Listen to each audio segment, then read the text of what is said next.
Είμαστε το μοναδικό κέντρο στην Ελλάδα για άτομα με πρόβλημα όρασης και πρόσθετες αναπηρίες. Και βρισκόμαστε εδώ 28 ολόκληρα χρόνια.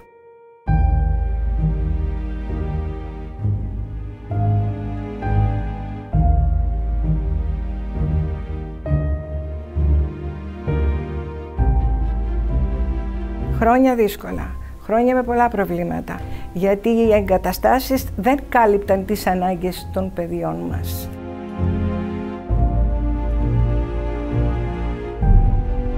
Υπήρξαν μέρες που σε αυτόν εδώ το χώρο μαζευόμαστε πάνω από 200 άτομα, όλοι πάσχοντες από σκλήσεις κατά πλάκας. Όμως, αξίζουν περισσότερα. Πάντα ονειρευόμασταν ότι κάποια στιγμή θα φύγουμε από αυτές τις δυσκολίες. Τις αντίξωες συνθήκες, τη βροχή, το χιόνι που μας έριξε τις σκεπές. Πάμε. Μπράβο. Μπράβο. Τέλεια. Εξαιρετική. Πάμε. Κοίτα μπροστά, κοίτα μπροστά. Πριν σχεδόν 3 δεκαετίες μεταφερθήκαμε εδώ εμείς και περίπου τα 100 παιδιά που εξυπηρετούμε καθημερινά.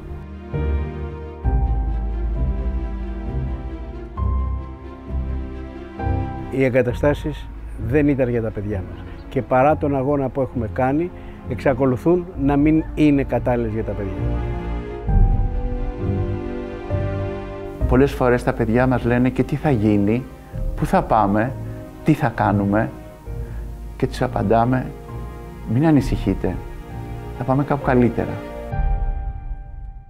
Είμαι σίγουρος ότι το αύριο αυτών των παιδιών θα είναι πάρα πολύ καλύτερο.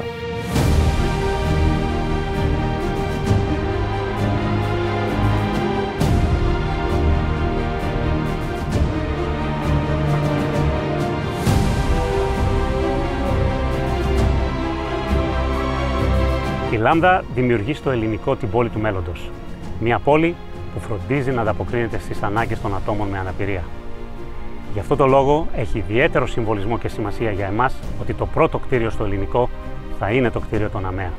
Ένα κτίριο υψηλών προδιαγραφών, ιδιαίτερης αρχιτεκτονικής και φυσικά ένα κτίριο πράσινο που σέβεται το περιβάλλον.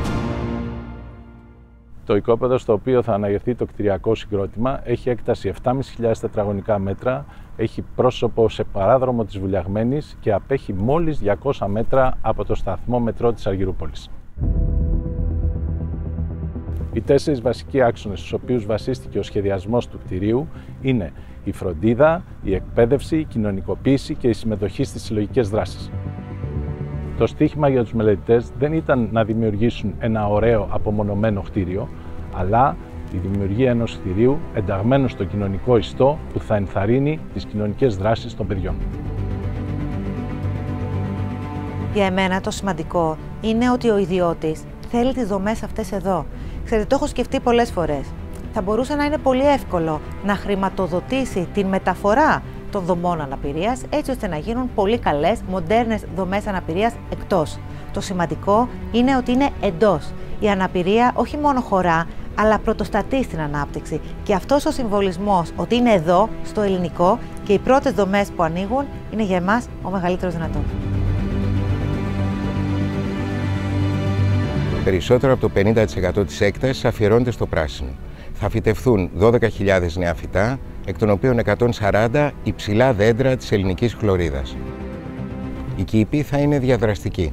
Θα μπορούν τα παιδιά να καλλιεργούν, να συνεργάζονται, να μαζεύουν φρούτα, να μαζεύουν λουλούδια. Είναι κήποι αφιερωμένοι στη χαρά και στην απόλαυση της περιήγησης. Δίνουν τη δυνατότητα σε συμπολίτες μας με αναπηρία να αισθανθούν και να νιώσουν ό,τι δίνει η σχέση μας με τη φύση. Η κατασκευή ενός κτηρίου αποκλειστικά για τις ανάγκες ατόμων με αναπηρία είναι ένα δύσκολο έργο.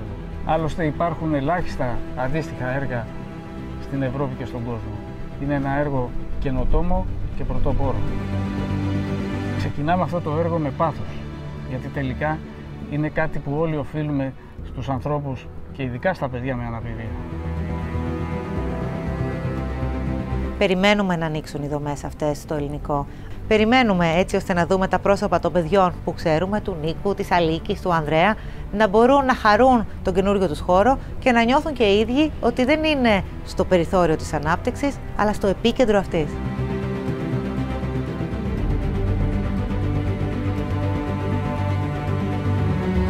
Όταν μάθαμε ότι εδώ η Λάμδα θα κάνει νέες εγκαταστάσεις για τα ΑΜΕΑ, μας φάνηκε σαν ψέμα. Όμως βλέπουμε τις μπολτόζες, τα έργα προχωρούν και δεν θα αρχίσει η ημέρα που περιμέναμε 30 ολόκληρα χρόνια. Ήταν μια έκπληξη μοναδική όταν μας καλέσαν για να μας ανακοινώσουν εμείς είμαστε εδώ και θα σας στηρίξουμε, να μην έχετε αγωνία για το μέλλον σας. Το θεωρούμε δώρο ζωής. Είναι σημαντικό που η Λάμδα δίνει προτεραιότητα στους ανθρώπους που έχουν κινητικά προβλήματα και κατασκευάζει για μας νέες εγκαταστάσεις. Το όνειρο αυτό γίνεται πραγματικότητα και αγωνιούμε να το δούμε. Τα παιδιά περιμένουν τη στιγμή που θα ανοίξει η πόρτα και αυτό θα αλλάξει τη ζωή τους.